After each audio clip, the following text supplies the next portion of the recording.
What does it feel like to quit residency? How do physicians and other healthcare professionals establish multiple streams of income? How can you get started if you don't have a lot of money or don't have a lot of time? Learn the answers to these questions and many more on this episode of the Talk2MeDoc Podcast. Welcome to the Talk2MeDoc Podcast, where it's all about communication among the entire healthcare team. Let's talk to each other more effectively so that we can truly help our patients. And now your host, Dr. Andrew Tisser. Hey guys, and welcome to this episode of the Talk2MeDoc Podcast. If you've been here before, thanks again for listening. If you're new here, stay tuned because on this episode, like every episode, I bring you the best guests from all around healthcare to discuss the healthcare worker experience and how we can improve it. On this episode, we feature Dr. Christopher Loo. Dr. Loo is a physician entrepreneur, investor, TEDx speaker, and digital health technology advisor. A native Houstonian, he received a full undergraduate scholarship from the Terry Foundation. He received his MD PhD from the joint Baylor College of Medicine and Rice University Department of Bioengineering. During his second year of medical school, he started 2 companies investing in real estate, equities, and options trading, achieving financial freedom, independence in the final year of medical school. He followed the conventional path, matching into orthopedic surgery residency at Rutgers University in 2007, before realizing he was deeply unfulfilled and unhappy in his career. In September 2008, during the peak of the financial crisis, he took a leap of faith, embarking on a full-time career as a real estate entrepreneur. After becoming a millionaire in his mid-30s, Dr. Loo took a sabbatical year off before starting his digital health consulting company. He is the author of 4 Amazon bestsellers, creator of the online course Multiple Streams of Passive Income that teaches physicians how to achieve financial freedom, and creator of the growing private Facebook group Financial Freedom for Physicians. He is a keynote speaker and has been a guest contributor on high-profile physician social media influencers, including Kevin MD. His upcoming TEDx talk in October 2020 will cover 3 of the top strategies for flourishing in an era of COVID-19. Well, without further ado, let's bring Dr. Loo onto the show. Dr. Christopher Loo, welcome to the Talk2MeDoc Podcast. Good morning, Andrew. Thanks for having me. I'm really happy to be on the show. Well, likewise, we're happy to have someone as accomplished as you. I've already recorded a little intro about you, but in your own words, could you tell the listeners a little bit about who you are and what you do? Yeah, sure. I'm a physician entrepreneur, investor, TEDx speaker this coming October, and also a digital health consultant. I grew up in Houston, went to Baylor for medical school, was part of the MD PhD program, and during my medical school years, I started 2 companies investing in real estate and stocks, and grew those companies towards my senior year. I had achieved financial freedom and independence. However, I was strongly encouraged to pursue the traditional route. So I matched into orthopedic surgery in 2007 at Rutgers University.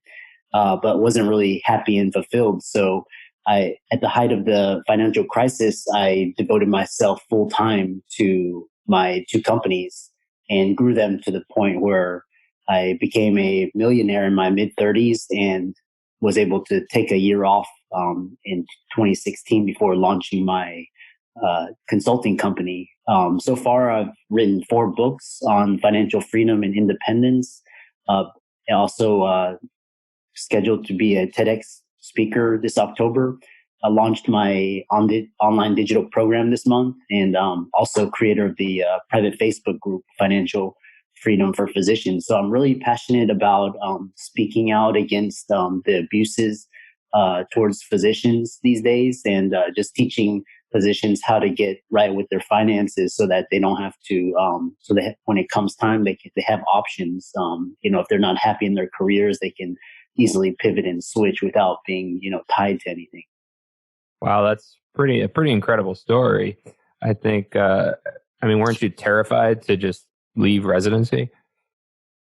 Yeah. It was actually it was actually the day that I turned in my keys, badge, and pager. I left the hospital, and I can just remember I had butterflies in my stomach.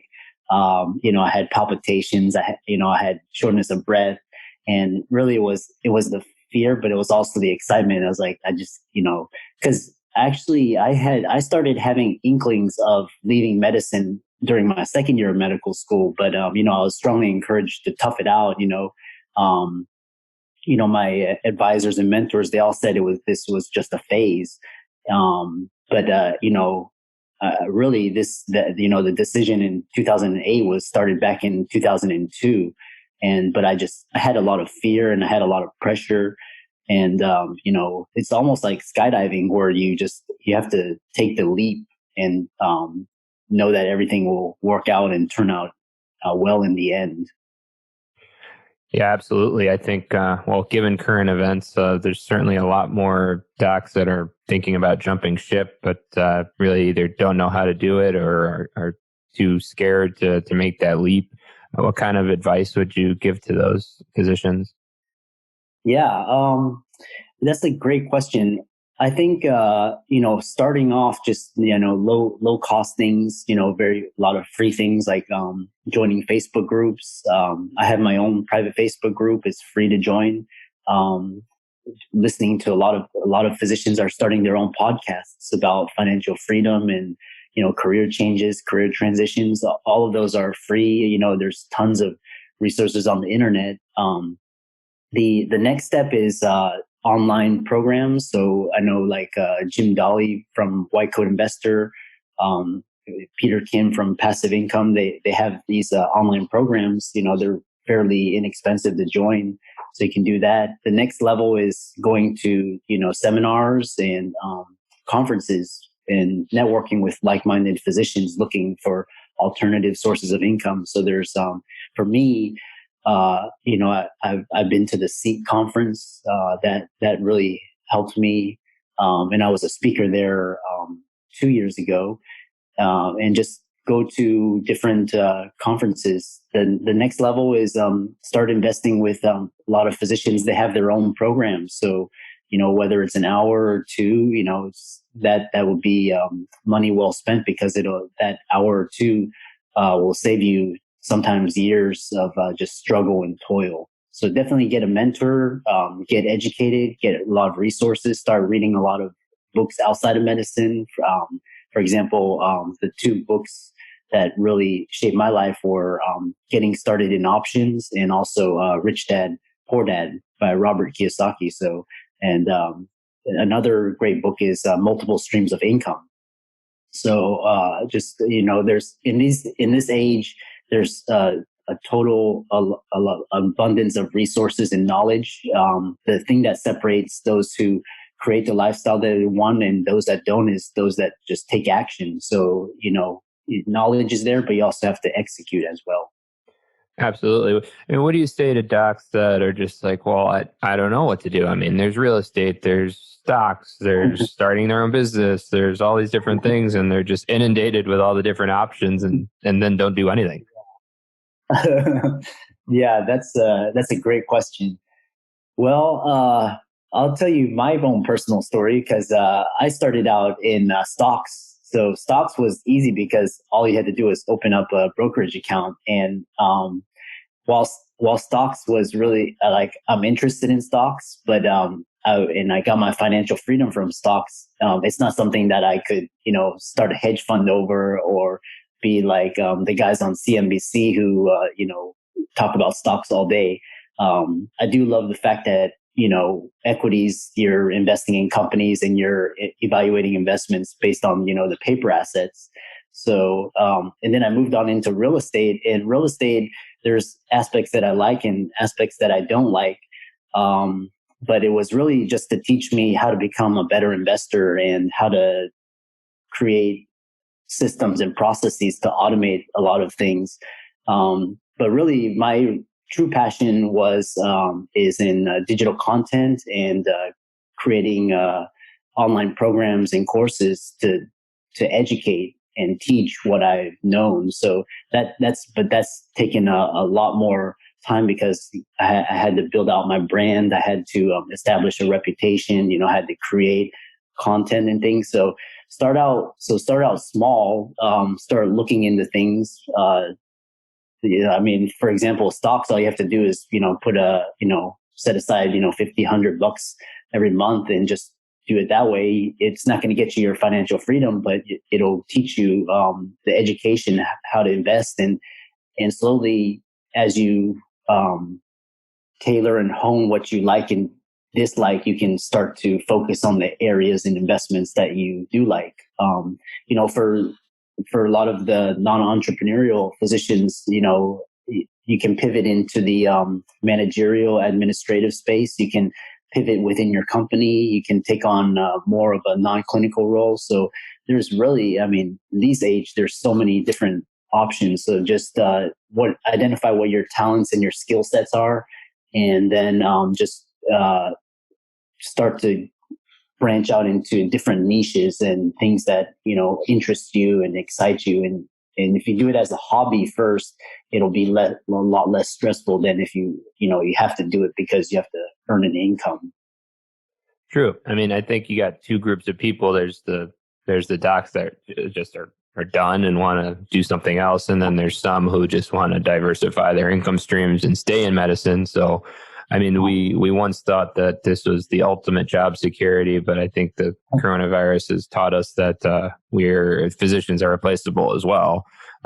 So I think just if you want to stay in medicine, exploring some of these other options so that you have a fallback or a backup plan, so to speak. Yeah, exactly.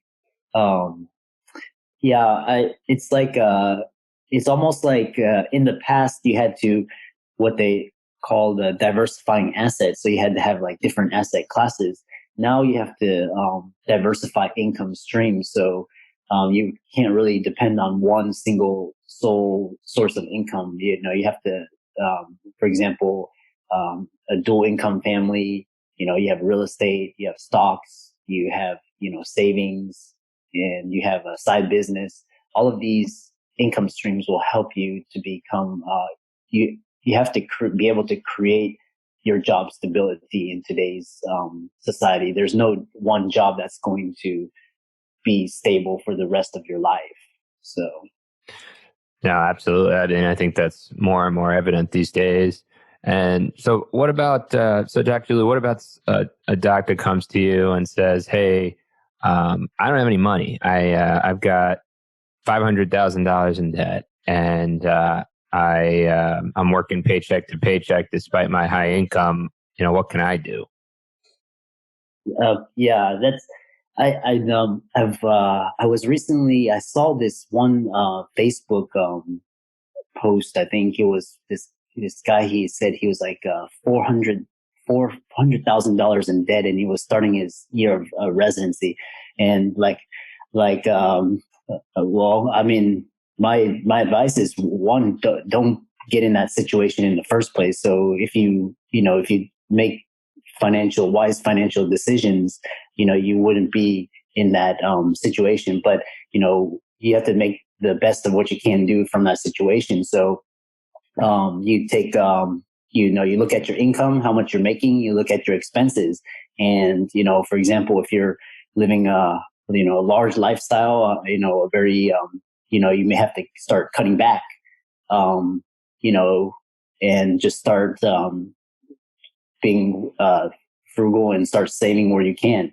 The other thing is, if you're able to, if you're living paycheck to paycheck, but you're doing well in your job and your company, then that may buy you extra time. So if you're not miserable and you're doing well, that can give you extra time to start educating. But at some point, you have to look at your income and your expenses, and that's just going to be a personal financial choice and a financial decision. So where you can cut back, really, like, for example, you can start a blog, you can start podcasts right now, you can start affiliates, and all those really don't take much money, but they take a lot of time. So you can start learning that way as well. But the thing is, you have to start making choices on, where you're going to prioritize your where you're going to spend things. So. Yeah, I mean, that's solid advice for anyone, I think. Yeah. As far as like real estate goes, I know we talk a lot about real estate. Are you, given the current state of affairs, I think, is it dangerous to be a landlord right now?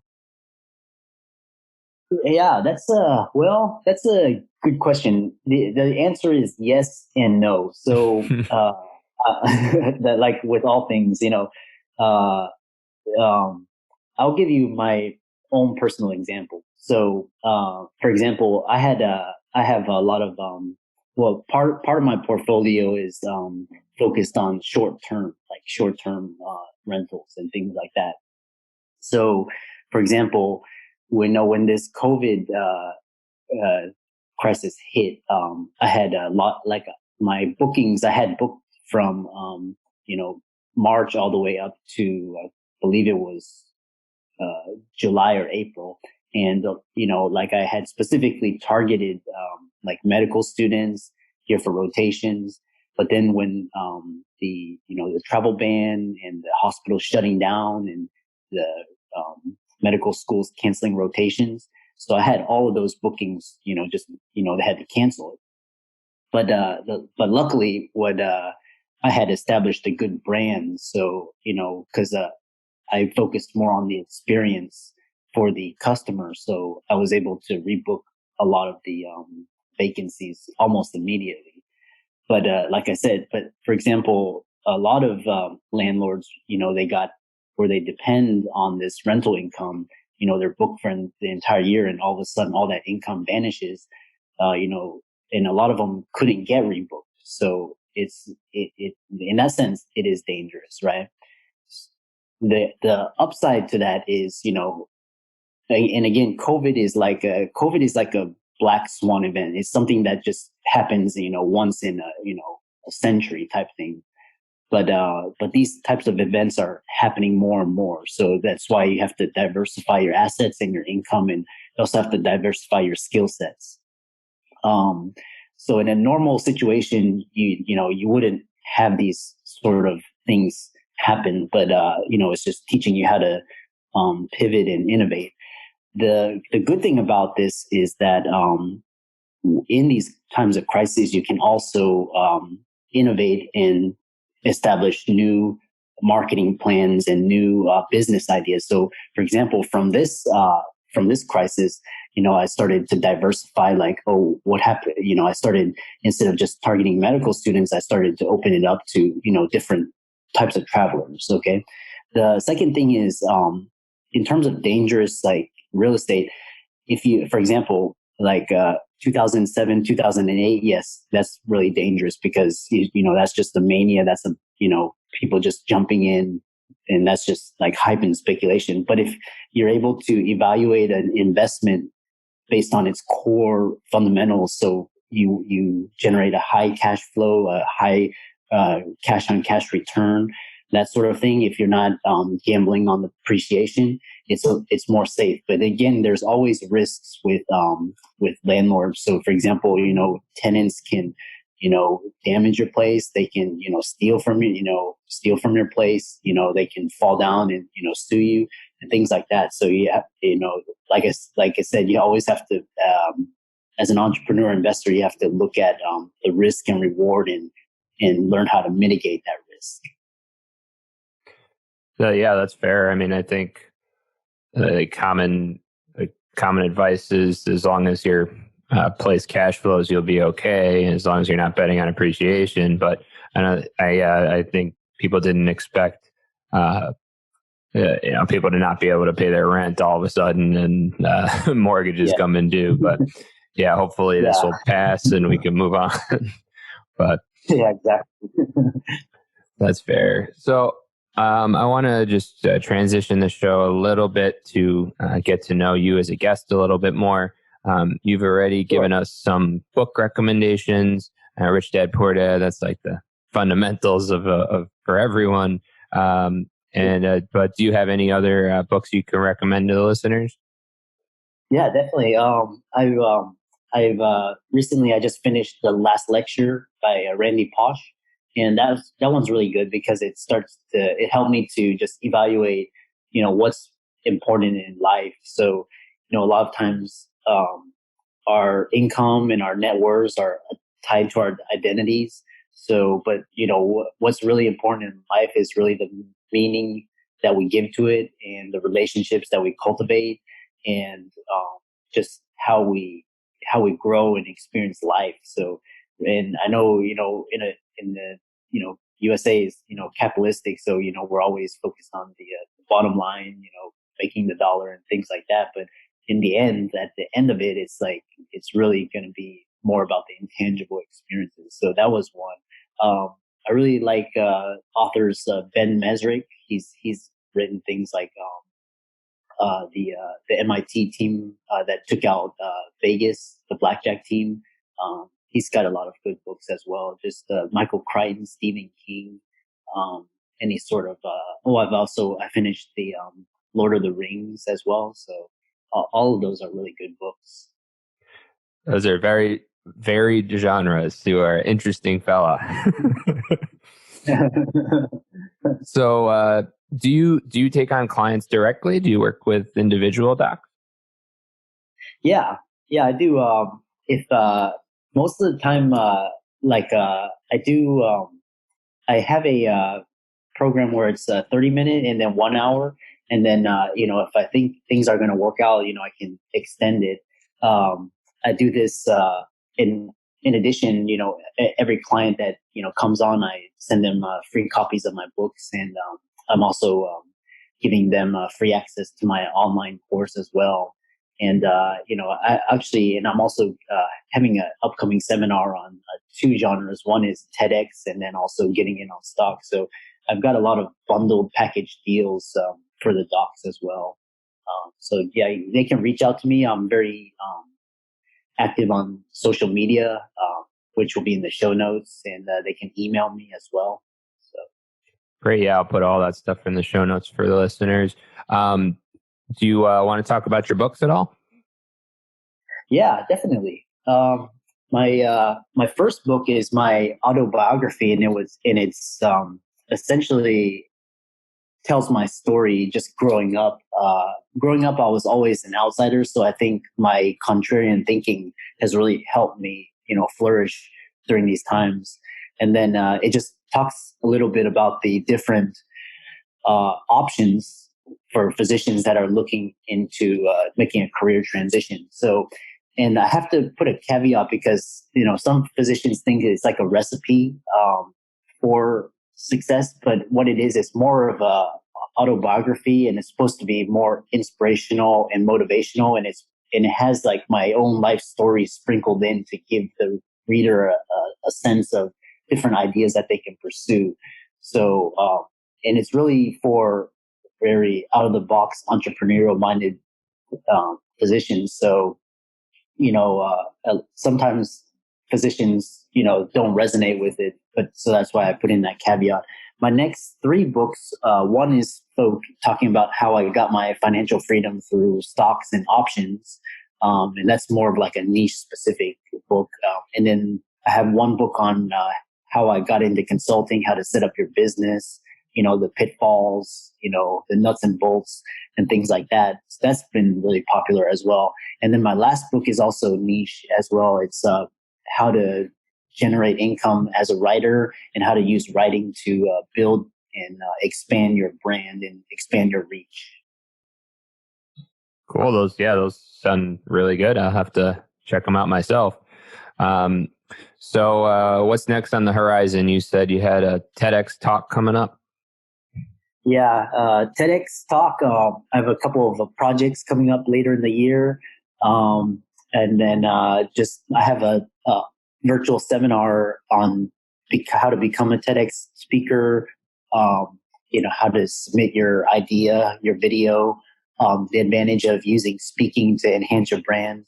And then I've also launched this online group coaching course on how to get in on stocks. I had back in, I think the end of March when the market was at the lows, I had a lot of people sign up for that. I may launch it again once the market drops more. So we'll have to see about that. And then I'm also working on this travel hack where I'm trying to put all of my companies and businesses on automation and autopilot and see if I can run my business from a low cost of living international country and just enjoy the same quality of life and, for a lower cost. So I'm looking into, Belize, Colombia, Southeast Asia, and places like that. Cool. Oh, that sounds like a dream for some. But Christopher, if you had just a single piece of advice to give to, let's say, late resident or within the first few years of attendinghood, I guess you'd call it, for what would that be in financial matters? If just one single piece of advice, just save more than you earn, and invest the money. So don't spend the money on consumption, but spend it on investing in real estate, stocks. Those are the two simplest things.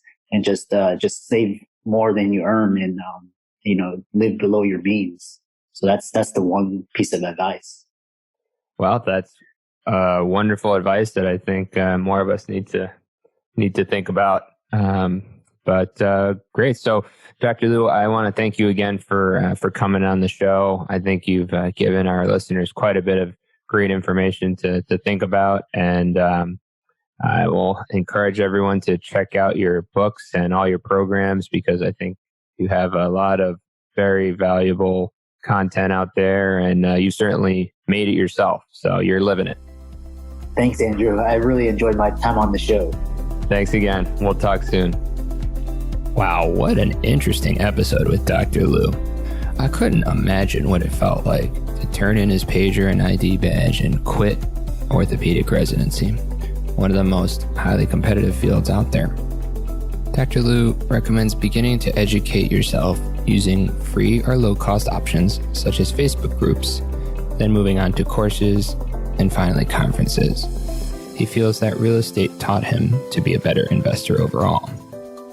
Dr. Loo recommends identifying your talent and skills and then branching out into what excites you. He's a big proponent, like myself, of multiple income streams. Dr. Loo talks about how if you don't have a lot of money to invest, you can work on things that take a lot of time but are cheap, such as blogs with affiliate links. We have a short little discussion about real estate given the current state of affairs and the importance of investing based on core fundamentals.